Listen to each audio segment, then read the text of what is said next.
sobre os princípios elementares da doutrina de Cristo. Se fôssemos falar em todos os princípios elementares da doutrina de Cristo, com certeza iríamos passar muito tempo, mas como a nossa meditação é rápida, vamos falar apenas na questão do arrependimento, né? Arrependimento que é mudança de comportamento, sentir tristeza, contristamento pelo pecado, sentir aí abominação pelo pecado, ter nojo mesmo, ter horror, e voltar em direção a Cristo, e voltar em direção ao reino de Deus. Isso aí é o arrependimento. E vamos começar no livro do Atos dos Apóstolos, capítulo 3, e o versículo de número 19, que traz a seguinte citação: arrependam-se, pois, e volte-se para Deus, e que seus pecados sejam cancelados. Observe aqui a recomendação do escritor, né? Mandando se arrepender, fazendo até uma solicitação ou uma determinação para que o mundo de vida. Temos que entender uma coisa em relação à salvação: o homem não pode fazer o sacrifício de redenção de Cristo. Nem o homem vai ter condição de fazer aquele sacrifício, nem em favor dos seus semelhantes, nem dele mesmo, porque nesse caso ele seria um mártir, seria martirizado, e martírio não conduz à salvação. Quem conduz à salvação é o quê? É Jesus Cristo. Mas o homem pode arrepender-se, pode sentir tristeza e aceitá-lo como o único e suficiente Salvador. Aceitar quem? A Jesus Cristo. E quem estiver esperando de uma maneira errada, numa doutrina, e num ensinamento, numa filosofia, numa ideologia, vai perder tempo, porque o único meio de salvação é Jesus Cristo.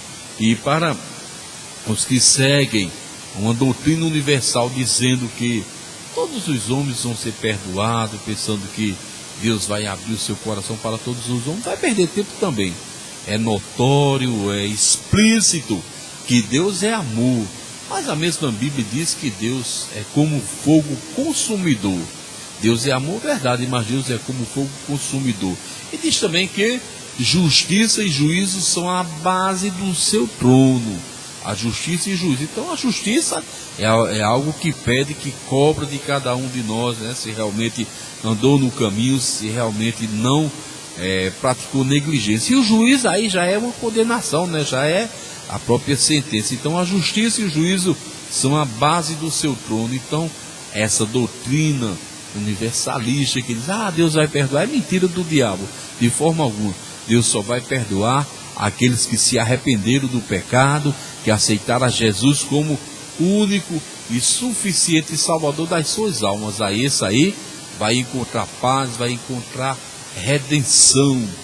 E vamos ter também mais um versículo aqui no livro do Provérbio, capítulo 16 e o versículo 4. O Senhor fez todas as coisas para atender os seus próprios propósitos, até o ímpio para o dia do mal. Observa aí que riqueza. O Senhor fez tudo para o seu propósito. Então não adianta querer questionar, querer bater de frente, querer cobrar de Deus. O Senhor fez tudo por seus propósitos. E até o ímpio, né, o pecador, para o dia do mal, o dia da condenação, o dia da prestação de contas a Ele. Porque Deus fez isso, Ele é que sabe, são mistérios que só competem a Deus. Com certeza Ele sabe que o ímpio, o pecador, sem Cristo, ele não vai aceitar nunca o Evangelho. Também, por falar Evangelho, no Evangelho de João, capítulo 5 e versículo 29, diz o seguinte: e eis os que fizerem bem sairão para a ressurreição da vida, e os que fizerem mal para a ressurreição da condenação. Observe que a Bíblia é um livro completo, ela nos dá a bênção, ela nos faz grandes promessas, né? 8.000 bênçãos para nós. Você vai encontrar dentro da igreja mais de 32.000 promessas de casamento, de emprego, de vitória, de salvação, de libertação, de cura. Mais de 32.000 promessas. Mas a Bíblia também faz essa cobrança, né?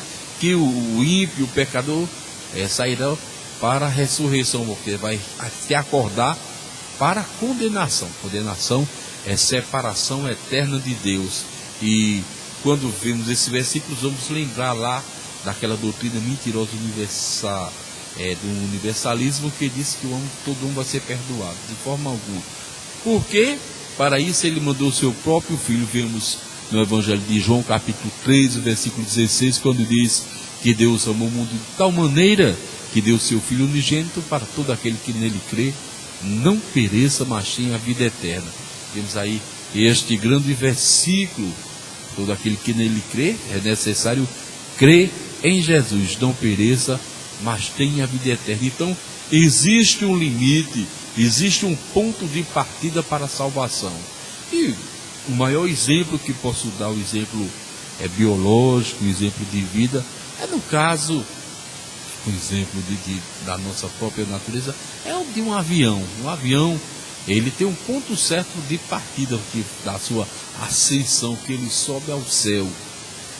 Ele tem que atingir aquela velocidade, tem que pegar aquele vento, e quando chega em determinado ponto do aeroporto, ele sobe. Se passar dali, ele tentar subir, ele vai cair, vai ser prejuízo, vai ser morte, vai ser ruim, tanto para a empresa como para os passageiros. Então, chega naquele ponto certo, ele toma a subida, ele decola. A mesma sorte, nós podemos trazer esse exemplo para nossas vidas, para nossas vidas. Nós temos um ponto certo de partida, nós temos o ponto certo de subir à presença de Deus, e esse momento é agora, esse momento é já. Por que já? Porque agora você está escutando essa palavra, porque agora você está recebendo um convite não do pastor Robson, mas do Espírito Santo de Deus, para subir ao céu, para morar com Cristo.